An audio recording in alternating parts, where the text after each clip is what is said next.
지금부터 이번 강의의 학습 내용과 학습 목표를 함께 확인해 보겠습니다. 안녕하세요. 오늘은 5주차 시간으로 군집화와 패턴 인식에 대해서 배워보도록 하겠습니다. 지난 4주차에서는요, 컴퓨터에게 정답을 미리 알려주고 학습시키는 지도학습에 대해서 조금 상세하게 공부해 봤어요. 오늘은 그와 반대로 정답을 주지 않고 컴퓨터가 스스로 데이터에서 패턴을 찾아내는 비지도 학습을 다뤄보도록 하겠습니다. 오늘 강의는 크게 세 부분으로 나누어서 진행돼요. 첫 번째 부분에서는 K-민즈와 계층적 군집화라는 두 가지 주요한 군집 분석 방식을 배워보도록 하겠습니다. 이 두 방법은요, 접근 방식이 완전히 다르지만 모두 비슷한 데이터들을 자동으로 그룹으로 묶어주는 역할을 합니다. 자, 군집화라는 걸 이해하기 위해서는 먼저 우리가 일상생활에서 얼마나 자연스럽게 그룹 나누기를 하고 있는지 생각해 볼 필요가 있습니다. 자, 학교에서는요, 학생들을 키 순서대로 줄을 세우거나, 성적이 비슷한 학생들끼리 모둠을 만들거나, 취미가 같은 동아리를 만드는 일들이 일어납니다. 집에서도요, 생각해 보시면 옷장을 정리할 때 계절별이나 색깔별이나 종류별로 나누어서 정리를 하고, 책꽂이 정리할 때도 주제별이나 크기별로 정리를 하곤 합니다. 친구들도 학교 친구, 동네 친구, 취미를 같이 하는 친구들로 자연스럽게 분류해서 생각하곤 합니다. 이런 모든 행동들의 공통점은 무엇일까요? 바로 비슷한 특성을 가진 것들끼리 묶어서 체계적으로 관리하려는 우리의 어떤 본능적인 행동입니다. 이렇게 분류해 두면 찾기도 쉽고 관리하기도 편하기 때문이겠죠? 사람을 그룹으로 나눌 때 우리는 비슷한 특징을 기준으로 사용을 하는데요. 외모나 성격이나 관심사 이런 것들이 대표적인 분류 기준이 될 겁니다. 자, 두 방법 중에서 어떤 것을 선택해야 할지는 상황에 따라서 좀 달라요. K-민즈를 사용하는 경우를 생각해 보면 그룹 개수를 대략 알고 있을 때가 가장 적합합니다. 물론 K를 계산하는 방법이 굉장히 여러 가지가 있긴 하지만 일단 알고 있으면 가장 적합하다는 거예요. 비즈니스 요구 사항에서요. 명확한 어떤 계획이 있을 때 유용하겠죠. 그리고 데이터가 많아서 빠른 처리가 필요할 때도 K-민즈가 조금 더 유리합니다. 데이터가 그리고 대체로 둥근 모양의 그룹을 형성할 것 같다라고 예상이 될 때도 좋은 선택이기도 하고요. 자, 계층적 군집화를 사용하는 경우는요, 몇 개 그룹으로 나눌지 모를 때입니다. 일단 관계를 파악하고 나중에 결정하고 싶을 때 적합합니다.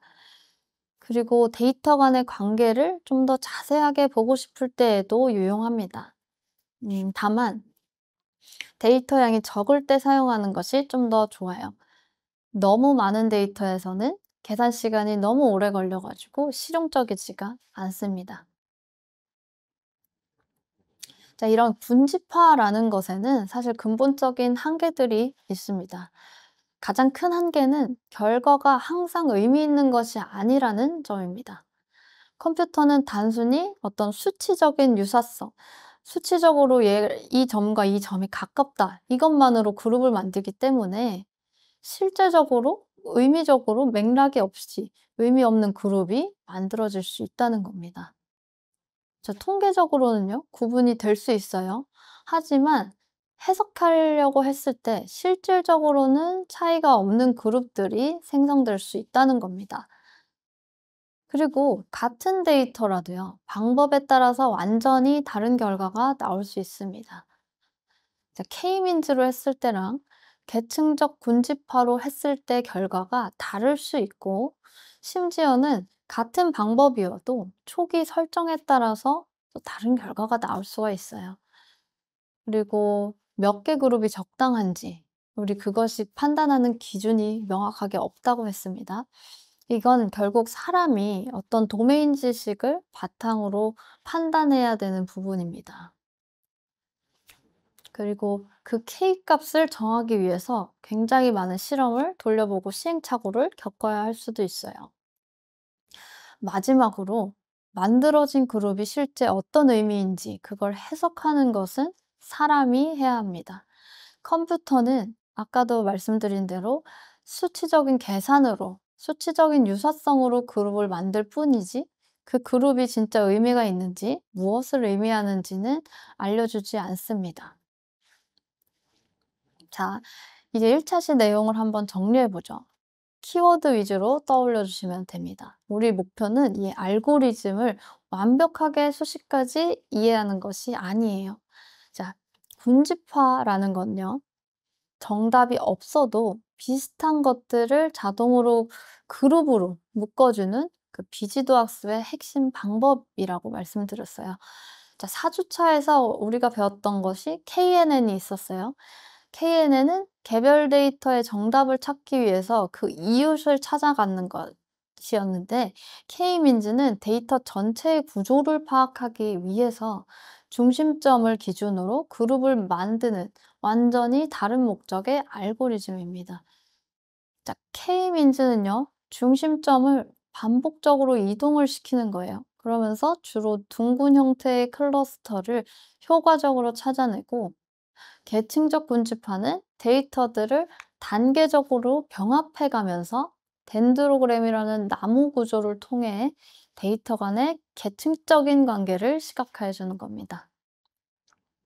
자, 군집화는 계속해서 강조했어요. 정답이 없는 분석이에요. 정답이 없는 분석이기 때문에 그 결과를 평가하기가 어렵습니다.